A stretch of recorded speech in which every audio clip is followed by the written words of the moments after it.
Hi and welcome everyone to our 91st episode of The Little Inside.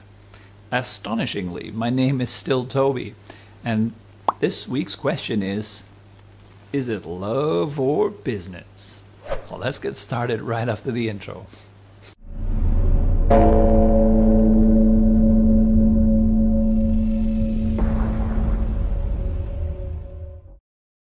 What is love? Seems to be a tough question, right?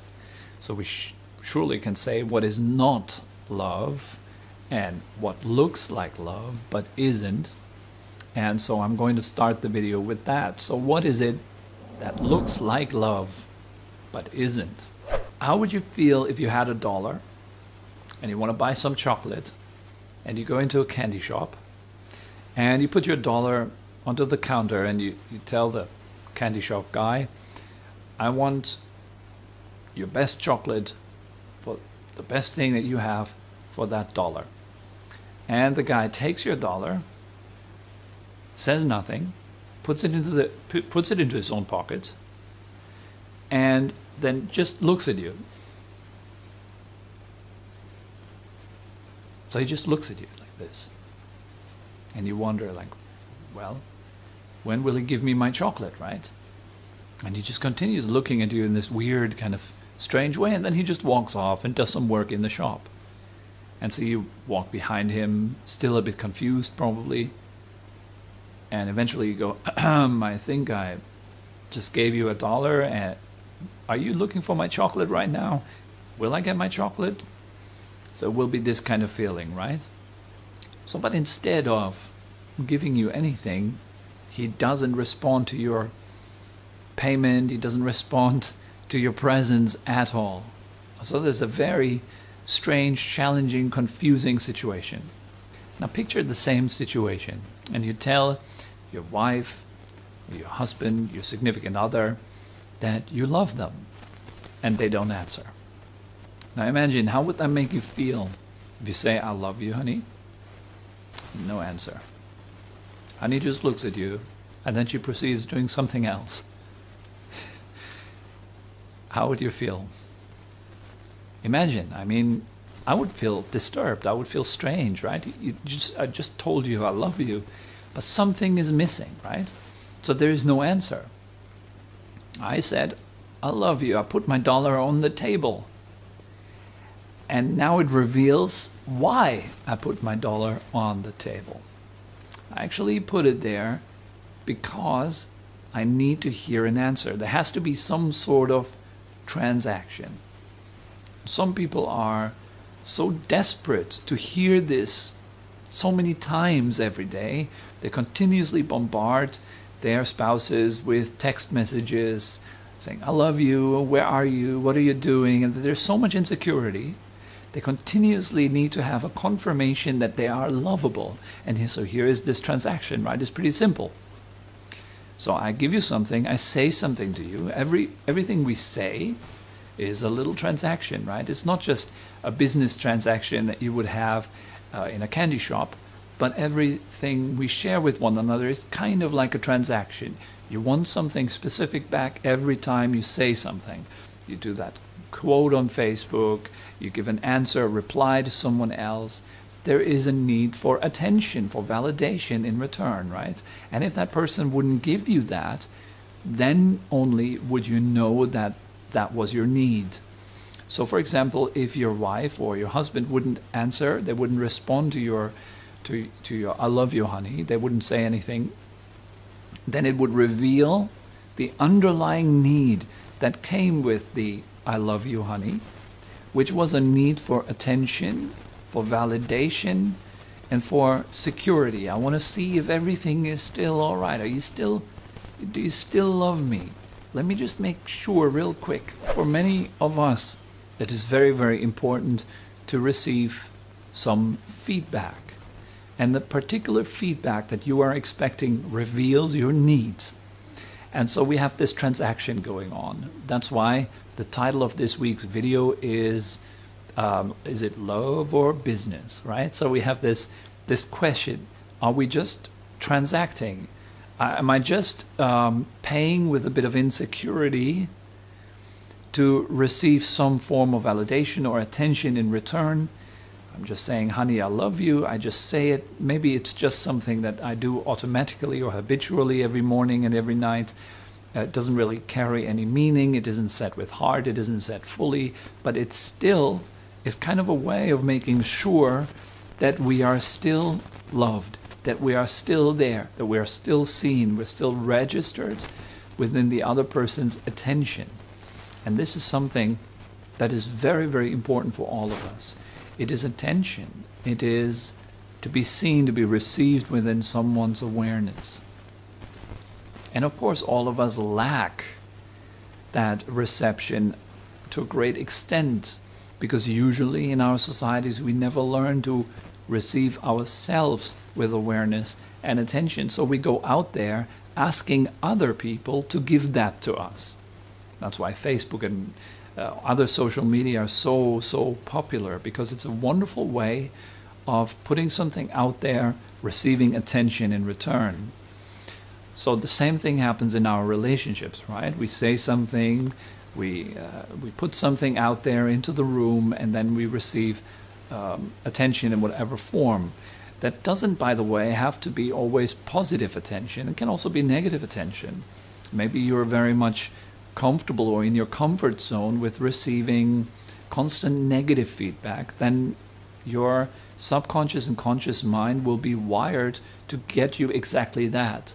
And so we will say exactly those things which create conflict and problems and so forth. In other words, we kind of stay in the known, in our home zone. And so in a relationship, we have the chance to actually see through these things. And that leads me to the next point. What really is love? Now, I cannot give you any amazing, perfect definition of love. The way I see it is love is based on acceptance, and it is the wish for someone to be happy, to be fulfilled, to be at ease. So when I have that wish, and this is very simplistic, I'm using very simplistic language, but if I wish someone to be happy, then in that moment I'm kind to them. If that is my genuine wish, I'm not wishing someone to be happy so I can benefit from their presence a bit longer. That would be a transaction again. But it is a genuine wish for someone's happiness. Who would I wish to be happy first? Well, of course, I would wish myself to be happy first. Because when I love myself, when I learn to accept myself the way I am, and I'm receiving myself with kindness and warmth and friendliness, wishing myself to be happy and well, I'm treating myself with dignity and respect. I'm treating myself, giving myself attention, giving myself awareness, and allowing myself to heal. So basically, I'm taking time for myself because it is something important. Nowadays, it's very difficult. We have so many distractions. There's mobile phones. There's, so much internet going on. There's so many things going on all over the world which continuously demand our attention that most of us don't really have any time, even during the day, to become quiet and pay attention to themselves. But this is so important, to be able to pay attention to yourself, to be with yourself quietly, to allow yourself to heal, to give yourself what you would expect from others. For example, from my spouse. I don't have to bother her. I don't have to continuously ask her to pay attention to me, because I'm doing that. I'm paying attention to myself. So I feel good within myself. I'm feeling at ease.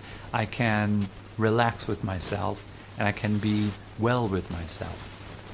So I don't have to ask other people for their attention, for their time. I don't have to put expectations on them. I don't have to put them in a little golden cage so they do not escape and to do exactly what they should be doing. I can let them free. And see, I think Sting was it in one of his songs. The lyrics go something like, if you love someone, set them free. And I think this is exactly what love does. It sets people free.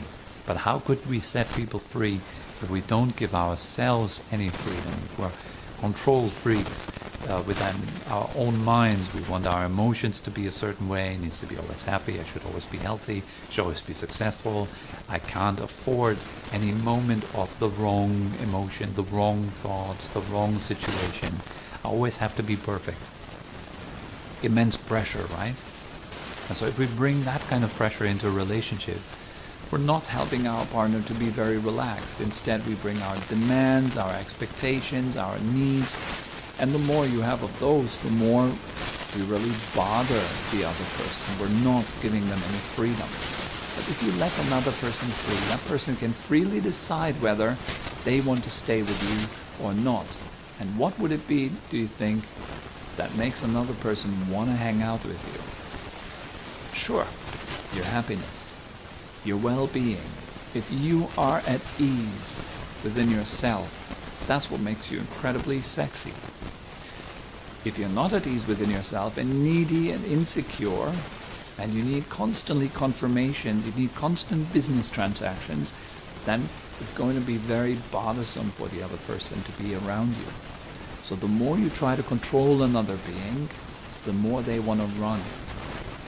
The more we try to control ourselves, our own mind, our own thoughts, for example in meditation practice, the more our own mind wants to run.